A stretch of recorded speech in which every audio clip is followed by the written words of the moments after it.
So question number 45 is following is the balance sheet of X Limited as at 31st March 2018.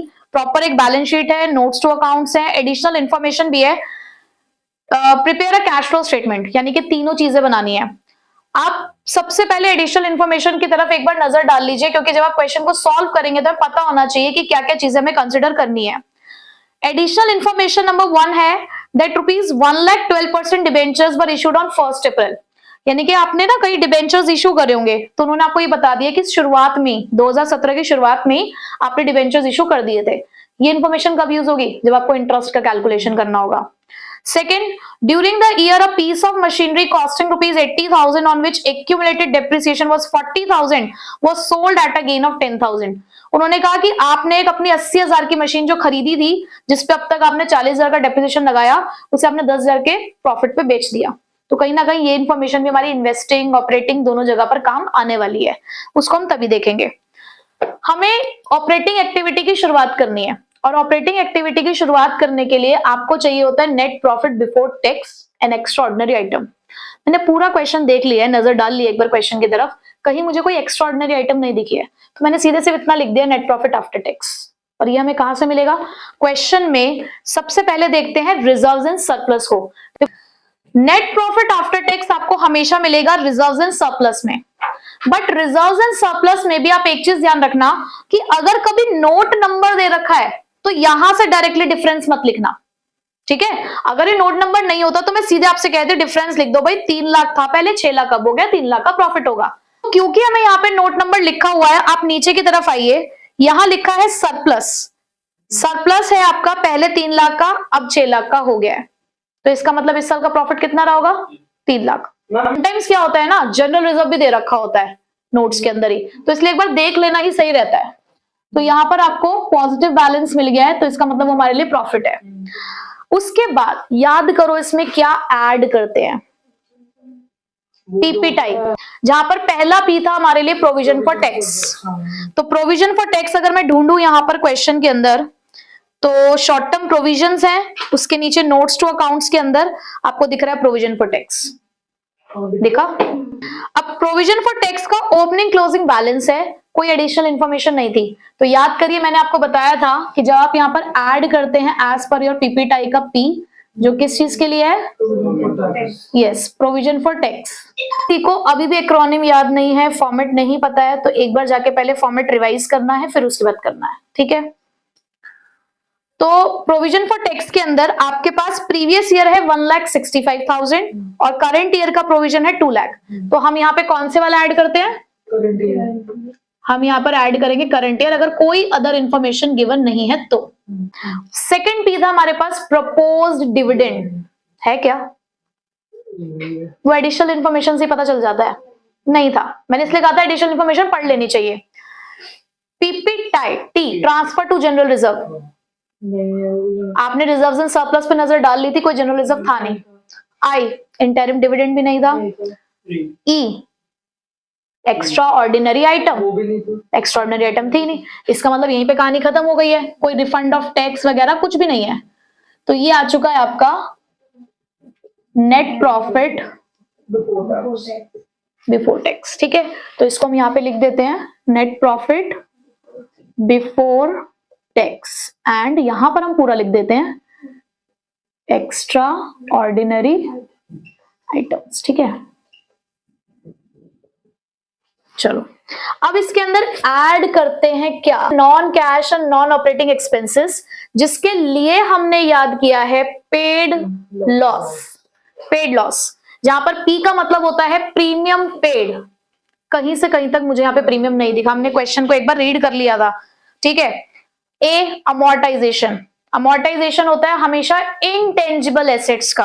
हमारे पास intangible assets हैं notes to accounts में 3 लाख से 2 लाख के हो गए हैं, कम हुए ना। अब यहां पे लिखेंगे amortisation, amortisation of goodwill, goodwill कितने से? 1 लाख, ये हुआ 1 लाख से। आई इंटरेस्ट पेड, इंटरेस्ट पेड का मतलब है आप देखो आपके पास शॉर्ट टर्म बोरोइंग्स हैं, आपके पास लॉन्ग टर्म बोरोइंग्स हैं, क्या उनके ऊपर कोई परसेंटेज मेंशन है? पास 12% डिवेंचर्स हैं, 4 लाख और 5 लाख, आप किस पे दोगे? कुछ नहीं लिखा होगा। हाँ, मैंने बताया था आपको, अगर डेट मेंशन नहीं है तो हमेशा प्रीवियस ईयर बैलेंस पे, ओपनिंग बैलेंस पे।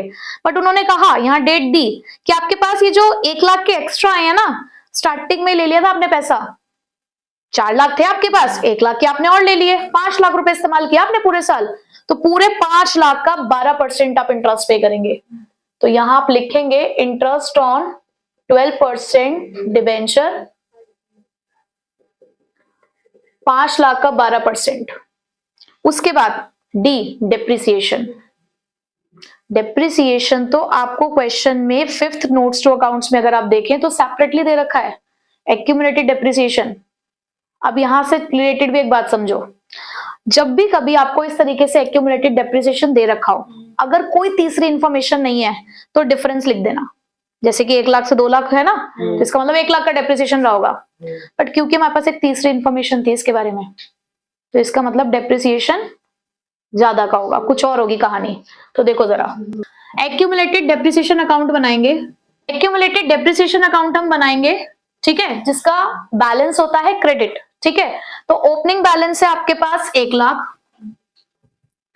क्लोजिंग बैलेंस है आपके पास 2 लाख। उन्होंने हमें एक बात बताई कि जिस मशीन को आपने बेचा है उसके ऊपर अब तक का डेप्रिसिएशन 40 जा रहा है। ये बात मुझे कहां से पता चली? एडिशनल इंफॉर्मेशन का सेकंड पॉइंट ये बात कहता है कि a piece of machinery costing 80,000 on which accumulated depreciation was 40,000। और देखो, जब भी आप डेप्रिसिएशन का सेपरेट अकाउंट मेंटेन करते हैं तो जो मशीन आपके पास नहीं है ना, जो एसेट आपके पास नहीं है, आप उसका डेप्रिसिएशन भी नहीं रख सकते। और ये वो गुल्लक है जिसमें आपने डेप्रिसिएशन इकट्ठा कर रखा है, तो आपको यहाँ से हटाना है सबसे पहले वो। तो आप यहाँ पे पहले उस डेप्रिसिएशन को हटाओगे, टू मशीनरी लिख के, कितने का है? 40। वो 40,000 का है। अब आप देखो यहाँ का टोटल कितना आ रहा है, और इधर का सिर्फ 1 लाख दिख रहा है। इसका मतलब आपने इस साल 1,40,000 का डेप्रिसिएशन लगा दिया होगा। ये है करंट ईयर डेप्रिसिएशन। ऐसे निकालना होता है अगर कभी भी अकाउंट दे रखा है तो। समझ आई ये बात? ओपनिंग बैलेंस, क्लोजिंग बैलेंस, जो आपको एडिशनल इंफॉर्मेशन में बेची हुई मशीन का डेप्रिसिएशन दे रखा होगा वो आप यहां लिखोगे, क्योंकि आपको वो हटाना है। हटाने के लिए डेबिट साइड ही लिखोगे, तो करंट ईयर का डेप्रिसिएशन आपको मिल जाएगा, ठीक है। और यही डेप्रिसिएशन आपने यहां लिखना है, डेप्रिसिएशन ऑन फिक्स्ड एसेट्स। कितना आया था? 140, ठीक है। उसके बाद लॉस, लॉस ऑन सेल। हमने सेल की तो है बट हमें लॉस नहीं हुआ है, हमें प्रॉफिट हुआ है, तो वो तो यहां नहीं आएगा। ये 3 लाख आ चुका है, कोई दिक्कत यहां तक? चलो साथ साथ लेस करते हुए चलते हैं। Non cash and non operating incomes, जिसके लिए हमने याद किया है drip. Dividend received, rent received, interest received, profit on sale. क्या आपको DRI कहीं दिखा? पी तो मुझे दिखा है, लेकिन हमने एक मशीन बेची, गेन पे बेची है, गेन इज प्रॉफिट ना। कितने का गेन पे बेचा आपने उसको? 10,000 के। तो आप यहां लिख दीजिए gain on sale of machine. कितने का था? 10,000। एक ही चीज है इसलिए मैंने डायरेक्टली बाहर लिख दी है। तो ये 8 लाख में से 10,000 माइनस करोगे कितना बचेगा? 7,90,000। अब सबसे पहली चीज आपको यहां पे मिली ऑपरेटिंग प्रॉफिट बिफोर, भाई फॉर्मेट याद हो जाना चाहिए आपको, बिफोर वर्किंग कैपिटल चेंजेस। अब इसमें आप ऐड करते हैं increase in current liability and decrease in current assets. उसके बाद आप लेस करते हैं decrease in current liability and increase in current assets. चलो सबसे पहले करंट एसेट्स की तरफ चलते हैं। सबसे पहले दे रखा है current investment. Current investment is a part of cash and cash equivalent. जो मैंने आपको पूरा फॉर्मेट पढ़ाया है तो मैंने आपको ये एंड में लिखवाया है, तो ये यहां नहीं आएगा। इन्वेंट्रीज की अगर मैं बात करूं तो 1,30,000 से 2,60,000 की हो गई है। 1,30,000 से बढ़ गई, इंक्रीज इन करंट एसेट हुआ, तो आप उसे लिखेंगे यहां इन्वेंट्रीज। कितने से बढ़ गई है? तो 1,30,000 की बढ़ गई। चलो जी, फिर उसके बाद दे रखा है कैश एंड कैश इक्विवेलेंट, ये भी यहां नहीं आएगा। अब आ जाइए करंट लायबिलिटी पे। आपके पास दो ही करंट लायबिलिटी है, शॉर्ट टर्म बोरोइंग्स और शॉर्ट टर्म प्रोविजंस। देखो शॉर्ट टर्म बोरोइंग्स यहां नहीं आती हैं, वो फाइनेंसिंग में आती हैं, और शॉर्ट टर्म प्रोविजन पर टैक्स है, उसका ट्रीटमेंट ही अलग है। तो यहां पर हमारे पास और कुछ भी नहीं है। 1,30,000 आप यहां से माइनस करिए, 660, ये आया आपका 6,60,000। इसे हम क्या लिखते हैं, इसे हम लिखते हैं net cash generated from operations. ठीक है, फिर यहीं से होता है अगर आपके पास टैक्स है तो टैक्स पेड। अब आपके पास प्रोविजन फॉर टैक्स के अंदर दो चीजें थी, ठीक, कौन कौन सी? हमने करंट ईयर का प्रोविजन यहां पे ऐड कर लिया ऑलरेडी। जो प्रीवियस ईयर का प्रोविजन है आपका कितने का, 1,65,000, 1,65,000 ही आपको यहां पे लेस करना होता है।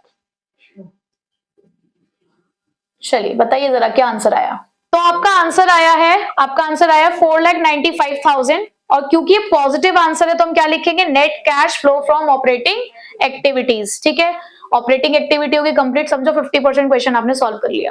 Cash flow from investing activities अब जब स्टार्ट करेंगे आप, तो आपका फोकस होना चाहिए करंट एसेट्स पे नहीं, किस पे, नॉन करंट एसेट्स, यानी कि प्रॉपर्टी प्लांट एंड इक्विपमेंट। ये इंटेंजिबल एसेट्स भी हो, एक बार उसको भी हमें कंसिडर करना होता है। उसके अलावा इन्वेस्टमेंट्स हैं अगर हमारे पास, नॉन करंट इन्वेस्टमेंट्स, और एडिशनल इंफॉर्मेशन भी आपको बहुत सारी चीजें बताती है। तो क्वेश्चन में अगर मैं देखूं तो प्रॉपर्टी प्लांट एंड इक्विपमेंट है हमारे पास, लेकिन नोट्स दे रखे, नोट नंबर है उसके लिए भी।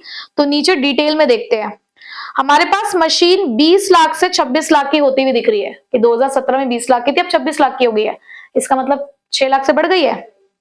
बट आप एक चीज देखो, आपको एडिशनल इंफॉर्मेशन में उन्होंने एक चीज बोली, बट आपको उन्होंने एडिशनल इंफॉर्मेशन में ये भी तो बताया कि आपने एक मशीन को बेचा भी है। तो आप कैसे कह सकते हो, आप कैसे कह सकते हो कि 6 लाख की मशीन आपने खरीदी है? आपको यहां भी एक अकाउंट बनाना पड़ेगा। हमेशा ध्यान रखना कि जब भी आपके पास एडिशनल इंफॉर्मेशन है, आपको अकाउंट बनाना है। सबसे पहले क्या लिखेंगे, ओपनिंग बैलेंस। स्टार्टिंग में आपके पास 20 लाख की मशीन थी, ठीक है। उसके बाद आपको क्लोजिंग बैलेंस दे रखा है 26 लाख, ठीक। साल में उन्होंने बोला कि एक पीस ऑफ मशीन जिसकी कॉस्टिंग 80,000 है, उसे आपने बेच दिया। कॉस्टिंग ही तो थी 80,000 की, बेचा कितने का हमें क्या पता। तो उसके लिए जरा मैं छोटी सी कैलकुलेशन पहले आपको यहां पे बता रही हूं। 80,000 की कॉस्टिंग थी, मतलब खरीदा हमने उसको 80,000। वो कहते हैं अब तक आपने इसके ऊपर डेप्रिसिएशन लगा दिया 40,000। तो भाई आज की डेट में तो वो 40,000 की है। वो कहते हैं आपने उसको 10,000 के गेन पे बेच दिया। अब गेन तो इसकी वैल्यू को बढ़ाएगा ना, तो आपने 10,000 के गेन पे बेचा, तो इसका मतलब आप उसे कितने पे बेच पाए हो, 50,000 पे। तो ये गेन और ये सेल वैल्यू दोनों आप यहां पे लिखेंगे। बाय बैंक अकाउंट के नाम से 50,000, जो अब तक का इसके ऊपर डेप्रिसिएशन था वो 40,000, और इसको बेचने पे जो आपको प्रॉफिट हुआ वो statement of profit and loss के नाम से 10,000 वो लिखा आपने। अब बताइए कितने की मशीन आपने खरीदी होगी। इधर का टोटल कितना आ रहा है, 26 लाख प्लस 90,000, 26 लाख 90,000। 26 लाख 90,000 में से हमें माइनस करना है 20 लाख 10,000, तो 6,80,000 की बेसिकली आपने मशीन खरीदी है, ठीक है। तो यहां आप लिखेंगे, पहले सेल लिख देते हैं, सेल ऑफ मशीनरी कितने की थी वो, 50,000। उसके बाद परचेज ऑफ मशीनरी, वो आपने कितने की खरीदी है, 6,80,000, ठीक है। ये तो हो गया हमारा प्रॉपर्टी प्लांट एंड इक्विपमेंट का काम। इंटेंजिबल एसेट्स भी है आपके पास, बट वो गुडविल थी, राइट ऑफ कर दी एक बार, दोबारा नहीं आएगा। नॉन करंट इन्वेस्टमेंट अगर मैं देखूं तो 2 लाख से 3 लाख की हो गई है, इसका मतलब 1 लाख की आपने इन्वेस्टमेंट परचेज की है। तो आप यहां लिखोगे परचेज ऑफ इन्वेस्टमेंट 1 लाख, ठीक है, बस और तो कुछ नहीं है क्वेश्चन में। 7,80,000 आपका नेगेटिव हो गया, 7,30,000 नेगेटिव बैलेंस आया है, तो आप इसे लिखेंगे net cash used in investing activities. तो इन्वेस्टिंग एक्टिविटी तो हमने देख ली। अब जब आप फाइनेंसिंग एक्टिविटी पे काम करोगे तो फाइनेंसिंग एक्टिविटी के लिए आपको क्या देखना है? Share capital, reserves and surplus, short term borrowings and long term borrowings, ये 4 चीजें देखनी है। और इंफॉर्मेशन एडिशनल जो होती है वो तो हम देखते ही हैं, ठीक है। तो शेयर कैपिटल की तरफ अगर मैं चलूं तो 17 लाख से 19 लाख की कैपिटल हो गई है। 2 लाख से आपकी कैपिटल बढ़ गई है, तो उसे आप क्या लिखेंगे? Issue of share capital 2 lakh, ठीक है। उसके बाद रिजर्व्स एंड सरप्लस ऑलरेडी देख चुके हैं, कुछ एक्स्ट्रा इन्फॉर्मेशन नहीं थी हमारे पास इसके अंदर, कोई सिक्योरिटीज प्रीमियम रिजर्व नहीं था, बेसिकली उसी के लिए देखते हैं हम ज्यादातर इसे। अब मैं नॉन करंट लाइबिलिटीज की तरफ अगर जाऊं जिसमें लॉन्ग टर्म बोरोइंग्स हैं, आपके पास 4 लाख से 5 लाख की हो रही है। अब इसके ऊपर आपको इंटरेस्ट पे करना है, पहली बात तो ये भी आप ध्यान रखेंगे। आपको ये दिख रहा है कि आपके डिवेंचर्स 4 लाख से 5 लाख हो चुके हैं, तो इशू हो रहे हैं ना आपके डिवेंचर्स, पैसा आ रहा है आपके पास, तो इशू ऑफ 12% डिवेंचर्स, ये तो लिख दिया हमने। But at the same time आपको याद है हमने ऑपरेटिंग में एक इंटरेस्ट कैलकुलेट किया था, दोबारा कैलकुलेशन करने की जरूरत नहीं है, वही जो आपने ऐड किया है उसे यहां पे आके लेस कर दो, क्योंकि वो यहां का आउटफ्लो है इसलिए हमने उसको वहां पर ऐड किया। तो इंटरेस्ट ऑन 12% डिवेंचर्स, 5 लाख का 12%, ठीक है, वो था हमारे पास 60,000, तो उसे हम एज एन आउटफ्लो यहां पे शो करेंगे। चलिए हमने लॉन्ग टर्म बोरोइंग्स भी देख ली है। शॉर्ट टर्म बोरोइंग्स अगर मैं देखूं तो बैंक ओवरड्राफ्ट है 1,75,000 से 1,70,000, 5,000 से ये भी कम हो गया, इसका मतलब हो सकता है आपने पेमेंट कर दी हो, तो आप इसे लिख देंगे डिक्रीज इन बैंक ओवरड्राफ्ट, कितने से? 5,000 से, ठीक है। उसके बाद क्या एडिशनल इंफॉर्मेशन में कोई डिविडेंड वगैरह ऐसा कुछ था? डिविडेंड पेड वगैरह कुछ नहीं था ना, दैट मीन्स आपने फाइनेंसिंग एक्टिविटी भी अपनी कंप्लीट कर ली है। तो ये आ गया आपका 3 लाख का इनफ्लो और यस 65,000 का आपका आउटफ्लो है, तो 2,35,000 पॉजिटिव आया, which means it is net cash flow from financing activities. देखो आपके पास ये जो 2 एक्टिविटीज है इसे बनाना कितना आसान है। मेन काम आपने किसमें किया है?